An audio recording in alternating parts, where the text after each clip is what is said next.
Assalamualaikum warahmatullahi wabarakatuh. Berjumpa lagi dengan saya Pak Tarno dalam pelajaran kimia SMA. Kita akan bahas hukum dasar kimia. Untuk bagian 1 kita akan bahas tentang hukum kekekalan massa, hukum perbandingan tetap, dan hukum kelipatan berganda. Yang pertama, hukum kekekalan massa atau hukum Lavoisier. Pada tahun 1798, Anthony Laurent Lavoisier mengatakan bahwa dalam sistem yang tertutup, massa zat sebelum sudah reaksi adalah sama. Jadi hukumnya akan berlaku jika dalam sistem yang tertutup. Langsung ke contoh soal. Pembakaran 30 gram logam kalium dalam ruang tertutup menghasilkan 55 gram padatan kalium oksida. Tentukan massa gas oksigen yang bereaksi. Nah, dari soal ini maka kita bisa tuliskan reaksinya, yaitu kalium solid ditambah O2 gas menjadi K2O, kalium oksida solid. Kita setarakan, kaliumnya kita kalikan 2, oksigennya kita kalikan dengan koefisien setengah, sehingga ruas kiri dan kanan setara. Kemudian kita masukkan di bawahnya, kaliumnya adalah 39 gram, sementara K2O-nya adalah 55. Berarti massa O2 yang diperlukan adalah 55 dikurangi 39, ketemunya adalah 16 gram. Sehingga massa zat sebelum dan sudah reaksi adalah sama. Yang kedua, hukum perbandingan tetap atau hukum Proust. Pada tahun 1799, Proust menyampaikan teorinya atau hukumnya bahwa perbandingan massa unsur-unsur dalam suatu senyawa adalah tertentu dan tetap. Tertentu dan tetap. Jadi selama senyawanya itu sama, maka perbandingan unsur penyusunnya adalah tetap. Perbandingannya adalah tetap. Proust mengadakan suatu eksperimen dengan mereaksikan hidrogen dengan oksigen membentuk air H2O. Kemudian Proust menuliskan datanya termasuk zat yang tersisa. Pada percobaan yang pertama, 1 gram hidrogen direaksikan dengan 8 gram oksigen menghasilkan 9 gram air H2O dan tidak ada yang sisa. Artinya apa? Kalau tidak ada yang sisa, 1 gram hidrogen tepat bereaksi dengan 8 gram oksigen menghasilkan 9 gram air, sehingga tidak ada sisa. Dalam hal ini berarti perbandingan hidrogen dan oksigen adalah 1:8. Percobaan kedua, direaksikan 2 gram hidrogen dengan 8 gram oksigen. Hasilnya tetap 9 gram air, tetapi ada sisa 1 gram hidrogen. Sehingga kalau kita lihat yang di sebelah kiri zat yang bereaksi, hidrogennya 2, oksigennya 8, 2 tambah 8 10. Kemudian massa yang terbentuk adalah 9, tetapi sisa 1, berarti 9 tambah 1 hasilnya juga 10. Nah, angka ini perbandingannya berarti 1:8. Percobaan ketiga, 1 gram hidrogen direaksikan dengan 10 gram oksigen, hasilnya airnya tetap 9 gram, tetapi sisa 2 gram oksigen. Sehingga zat yang bereaksi 1 tambah 10 11 sama dengan hasil reaksi 9 ditambah sisanya 2. Sehingga boleh dikatakan yang bereaksi tetap 1:8. Kemudian jika 2 gram gas oksigen direaksikan dengan 16 gram, saya ulangi, 2 gram gas hidrogen direaksikan dengan 16 gram oksigen menghasilkan 18 gram air, tidak ada sisa. 2:16, kalau kita sederhanakan sama juga 1:8. Dengan demikian maka betul perbandingan massa unsur dalam suatu senyawa adalah tertentu dan tetap. Dalam hal ini perbandingan hidrogen dan oksigen dalam senyawa air H2O adalah 1:8. Oke, ini ada beberapa tips untuk menyelesaikan soal terkait dengan hukum Proust. Ada beberapa cara yang perlu kita catat sebagai panduan. Yang pertama, cari perbandingan massa unsur penyusun senyawa. Yang kedua, buatlah persamaan reaksi. Kemudian buat tabel dengan ke bawah 3 tabel, 3 baris. Yang pertama mula-mula, yang kedua bereaksi, yang ketiga adalah sisa.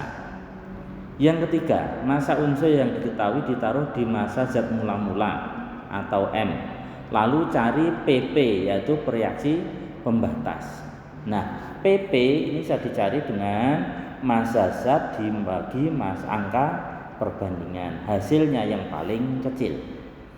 Bandingkan PP unsur dengan PP lebih besar. Artinya PP yang lebih besar artinya bersisa, sedangkan PP yang kecil artinya pembatas atau habis. Yang kelima, gunakan perbandingan massa untuk mencari massa zat bereaksi unsur lainnya. Massa yang ditanya adalah perbandingan zat yang ditanya dibagi perbandingan zat yang diketahui kali massa yang diketahui. Yang keenam, cari massa senyawa yang terbentuk berdasarkan hukum kekalahan massa. Yang ketujuh, cari massa zat yang tersisa dengan mengurangkan massa zat mula-mula dengan massa zat yang bereaksi. Kelihatannya rumit, tapi kalau sudah kita terapkan insya Allah gampang. Contoh, sebanyak 12 gram magnesium Mg bereaksi dengan 8 gram oksigen O membentuk 20 gram magnesium oksida MgO. Tentukan massa MgO yang terbentuk dan pereaksi yang tersisa bila direaksikan A.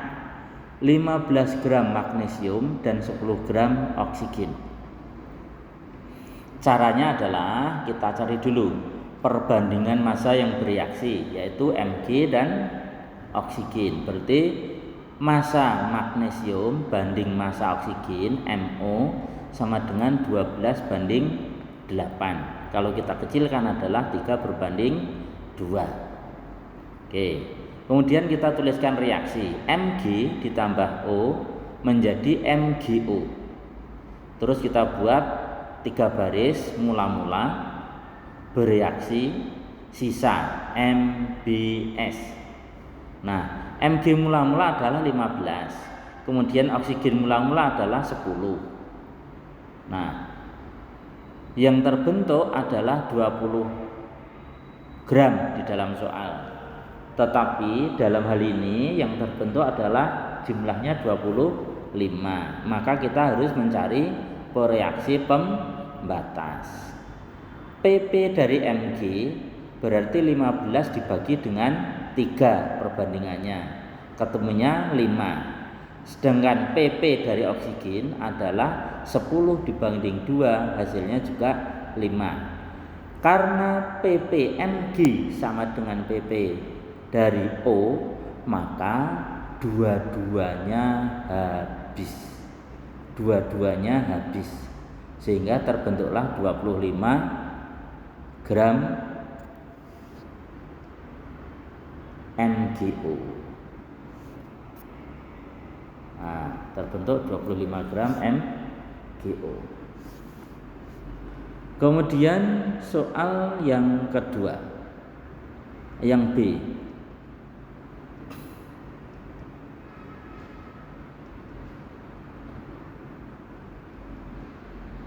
Mg sebanyak 30 gram dan oksigen sebanyak 25 gram. Maka caranya sama. Perbandingannya tetap yaitu 3:2. Mg kita buat yang B, Mg ditambah O menjadi MgO. Kita buat tabel massa mula-mula bereaksi sisa. Mg mula-mula 30, oksigennya adalah 25. Nah, 30 tambah 25 itu mestinya 55. Mestinya 55. Tetapi di situ hanya terbentuk yang bereaksi adalah, kita lihat PP-nya Mg adalah 30 dibagi 3 ketemu 10. Sedangkan PP-nya O adalah 25 dibagi 2 ketemunya 12,5. Berarti PP pembatasnya siapa yang betul? Ada yang hasilnya paling kecil, yaitu 10 miliknya Mg. Sehingga Mg itu harus habis. Kalau harus habis berarti tidak boleh ada sisa.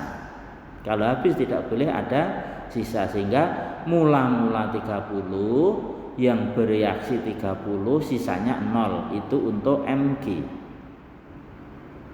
Ya, untuk Mg. Kemudian untuk O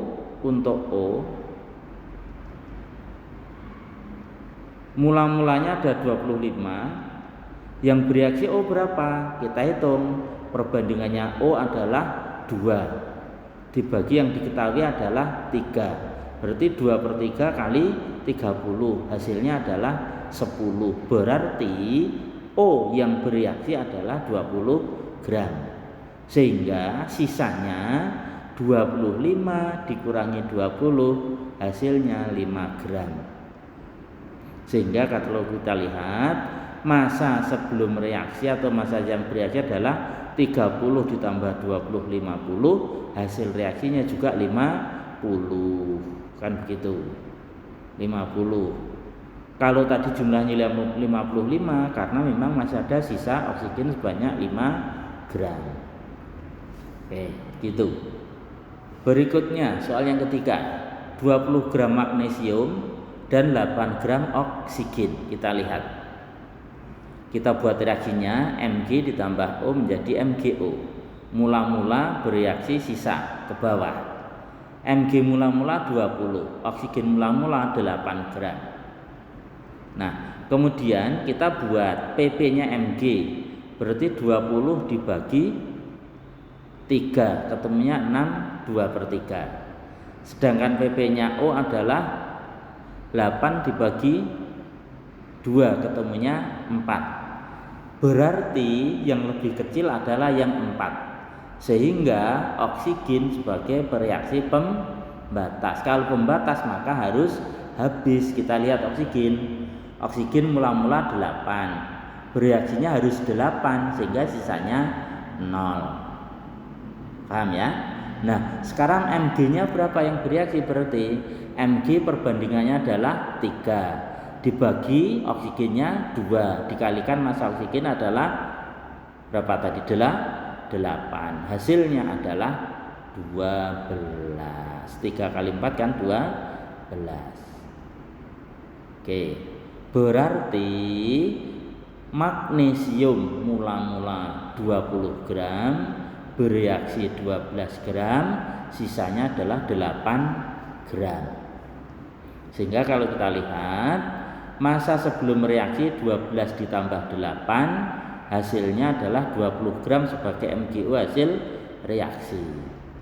MgO 20 gram hasil reaksi dengan sisa Mg sebanyak 8 gram.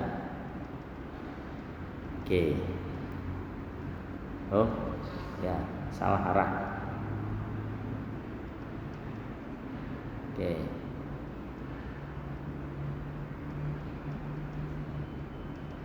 Nah, ini contoh soal kedua. Pada percobaan pertama, 6 gram karbon dioksida dengan 18 gas oksigen menghasilkan 22 gram gas karbon dioksida. Pada percobaan kedua, 10 gram karbon direaksikan dengan 24 gram gas oksigen menghasilkan 33 gram gas karbon dioksida. Tentukan massa gas karbon dioksida dan massa zat yang tersisa jika 8 gram karbon direaksikan dengan 16 gram oksigen.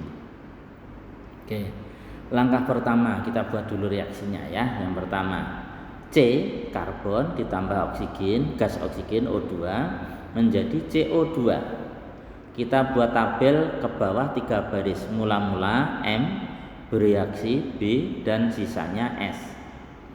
C mula-mula yang percobaan pertama adalah 6. Kemudian O2-nya adalah 18. Nah, kalau misalnya kita andaikan O-nya yang habis itu berarti kan tidak ada sisa. Sehingga kalau O-nya yang habis berarti mula-mula 18 bereaksi 18 sisanya 0. Karena hasilnya 22, maka C yang bereaksi adalah 22 kurangi 18, hasilnya harus 4. Jika C yang bereaksi 4, maka sisa karbonnya adalah 2. Kemudian kita buat asumsi yang kedua. C karbon ditambah gas oksigen O2 menjadi CO2. Mula-mula bereaksi sisa. Kita asumsikan C-nya karbonnya yang habis. Karena habis maka karbon mula-mula 6, yang bereaksi juga 6, sisanya adalah 0. Karena hasilnya harus 22, maka oksigen yang bereaksi adalah 16. Padahal yang tersedia mula-mula adalah 18, sehingga sisa oksigen adalah 2 gram. Sisa oksigen adalah 2 gram. Oke. Kemudian pada senyawa yang kedua, kita mengasumsikan C ditambah O2 menjadi CO2. Mula-mula bereaksi sisa. Mula-mula C-nya 10 dan O2-nya adalah 24. Kita asumsikan O-nya yang habis, sehingga C yang bereaksi adalah 33 dikurangi 24, hasilnya harus 9. Karena mula-mula 10 karbonnya, maka sisanya adalah 1. Oke. Nah, dalam hal ini berarti massa C dibanding massa O adalah 9 banding 24 atau 3 berbanding 8. Kemudian pada senyawa kedua kita punya asumsi jika yang habis adalah C, maka massa mula-mula C adalah 10, yang bereaksi 10, sisanya 0. Kemudian massa oksigen yang bereaksi berarti 10 tambah berapa biar hasilnya 33 adalah 23. Dengan demikian massa O2 yang tersisa adalah 1 gram. Sehingga perbandingan C dengan O adalah 10 berbanding 23. Nah, kalau kita lihat dari senyawa pertama, perbandingan C dengan O mula-mula adalah 2 banding 9. Terus asumsi kedua, jika yang habis adalah C, maka perbandingannya 3 berbanding 8. Lah, ternyata pada senyawa 1 itu ada angka 3 banding 8, dan yang kedua juga ada angka 3 berbanding 8. Sehingga massa C dengan O pada senyawa CO2 adalah 3 berbanding 8. Perbandingannya adalah 3 berbanding 8. Nah, kemudian kita kembali mencari bahwa reaksi C ditambah O2 menjadi CO2 mula-mula berarti 8. C-nya, O-nya mula-mula 16. Kemudian kita cari PP-nya. PP-nya C berarti 8 banding 3, 2/3. Sedangkan PP-nya O adalah 16 bagi 8, hasilnya 2. maka O yang harus habis. O yang harus habis berarti 16, O mula-mula 16 yang bereaksi 16, sisanya 0. Sedangkan massa dari C berarti C tadi kan 3/8 ya, 3/8 kali massanya O adalah 16, 3/8 kali 16 sama dengan 6 gram. Sehingga C mula-mula 8 bereaksi 6 gram, sisanya 2 gram. Sisanya adalah 2 gram. Oke, jadi sudah terjawab. Yang ketiga adalah hukum kelipatan berganda atau hukum Dalton. Dalton mengatakan bahwa apabila dua unsur dapat membentuk dua macam senyawa atau lebih, untuk massa salah satu unsur dibuat sama, maka massa unsur yang kedua dalam senyawanya berbanding sebagai bilangan bulat dan sederhana. Bulat dan sederhana. Sebagai contoh, unsur karbon C dan unsur oksigen O dapat membentuk dua macam senyawa, yaitu karbon monoksida CO dan karbon dioksida CO2. Diketahui perbandingan massa C dan O pada senyawa CO adalah 3/4, sedangkan perbandingan massa C dan O pada CO2 adalah 3/8. Dengan demikian, jika massa C pada kedua senyawa dibuat tetap, perbandingan O pada kedua senyawa yaitu CO dan CO2 adalah 1/2. Diperjelas dengan data. Jadi ada senyawa 1 CO, senyawa 2 itu CO2. Kemudian massa C-nya dibuat tetap. Massanya C dibuat tetap yaitu 3 gram. Maka pada CO, massa O pada CO adalah 4 dan massa O pada CO2 adalah 8. 4/8 ini adalah bilangan yang bulat tapi masih perlu disederhanakan. 4/8 kalau kita kecilkan menjadi 1/2. Oke, paham ya? Oke, contoh soal yang kedua hukum Dalton. Fosfor dan oksigen membentuk dua macam senyawa. Dalam 55 gram senyawa terdapat 31 gram fosfor, sedangkan 71 gram senyawa 2 mengandung 40 gram oksigen. Tentukanlah bahwa kedua senyawa itu memenuhi hukum Dalton. Jadi ada fosfor P bereaksi dengan oksigen O membentuk dua senyawa. Senyawa 1 itu terdapat 31 massa fosfor. Karena massa yang terbentuk ada 55, maka massa oksigennya adalah 24. Pada senyawa kedua massa oksigennya adalah 40, terbentuk 71 senyawa, maka massa fosfornya menjadi 31. Nah, angka-angka ini bisa kita besarkan ini. Buat perbandingan, pada senyawa 1 massa fosfor banding massa oksigen adalah 31/24. Pada senyawa kedua 31/40. Nah, dalam hal ini maka bisa dibuat nih, untuk massa fosfor sama dengan 31 gram, maka massa oksigen 1 berbanding massa oksigen 2 adalah 24 berbanding 40.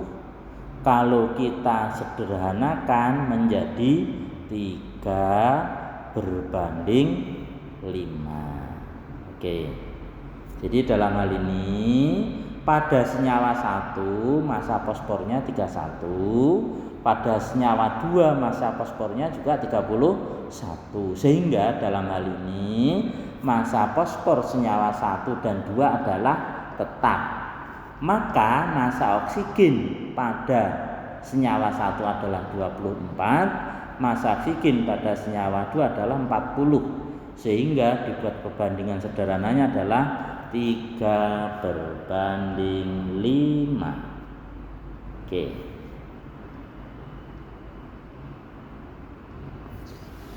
Lanjut contoh soal yang kedua. Belerang es dan oksigen O membentuk dua jenis senyawa. Kadar belerang dalam senyawa 1 dan 2 berturut-turut 50 dan 40%. Buktikan bahwa hukum Dalton berlaku untuk kedua senyawa tersebut. Jadi senyawa 1 massa es belerangnya adalah 50 gram. Otomatis 50% maksudnya kita jadikan gram. Kalau massa belerangnya 50%, jumlahnya harus 100%, maka oksigennya menjadi 50%. Sehingga pada senyawa 1 massa S dibanding massa O adalah 50 banding 50 atau 1 berbanding 1. Pada senyawa kedua belerang S 40%, otomatis oksigennya harus 60%, jumlahnya menjadi 100%. Sehingga perbandingan massa S dan massa O pada senyawa kedua adalah 40 berbanding 60, dikecilkan menjadi 2 berbanding 3. Oke, lanjut. Nah, ketika ada perbandingan 2 berbanding 3, berarti kan massa belerang es pada senyawa 1 adalah 2, pada senyawa 2 juga 2. Berarti ini dibuat tetap. Jika S-nya tetap, maka perbandingan massa oksigen pada senyawa 1 dan 2 adalah 2 berbanding 3. Oke. Untuk massa S tetap yaitu 2 gram, maka massa oksigen senyawa 1 dan massa oksigen senyawa 2 adalah 2 berbanding 3. Ini adalah bilangan bulat dan sederhana, sehingga pada soal ini memenuhi hukum Dalton. Yang ketiga ini lebih sulit lagi. Nah, saya bacakan. Nitrogen dan oksigen membentuk berbagai senyawa.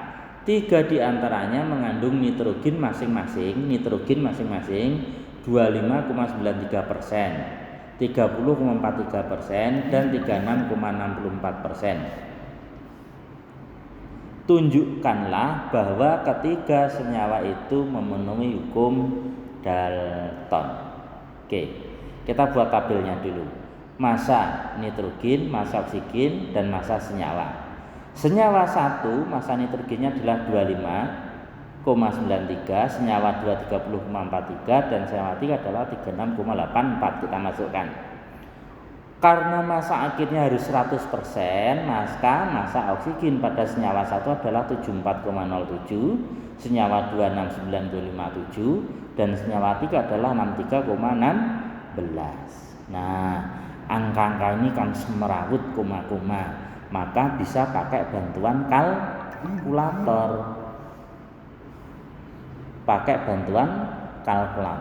Misalnya apa? Kita lihat perbandingan N dibanding dengan O pada senyawa 1 adalah 25,93 berbanding 74,07. Maka dua angka ini kita bagi dengan 25,93 sehingga hasilnya adalah 1 berbanding 2,86. Massa N dan O pada senyawa 2 adalah 30,43 berbanding 69,57. Sehingga kalau kita bagi dengan angka 30,43 hasilnya adalah 1 berbanding 2,29. Pada senyawa ketiga, massa N dan massa O adalah 36,84 berbanding 63,16. Kalau kita bagi dengan 36,84 maka hasilnya 1 banding 71.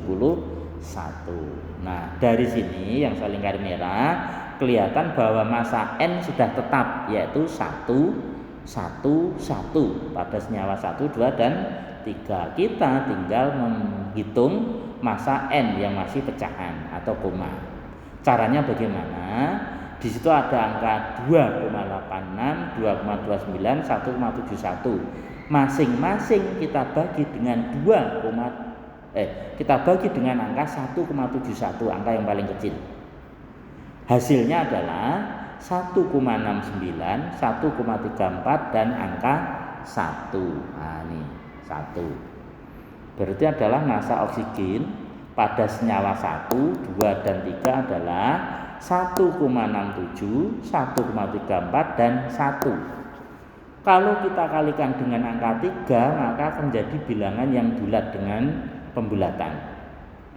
1,67 kali 3 ketemunya 5,01, 1,34 kali 3 hasilnya 4,02 dan 1 kali 3 hasilnya juga tetap 3. Sehingga kalau kita bulatkan perbandingan O pada senyawa 1, 2 dan 3 adalah 5 berbanding 4 berbanding 3. Dan angka ini adalah angka yang bulat dan sederhana sehingga memenuhi hukum Dalton.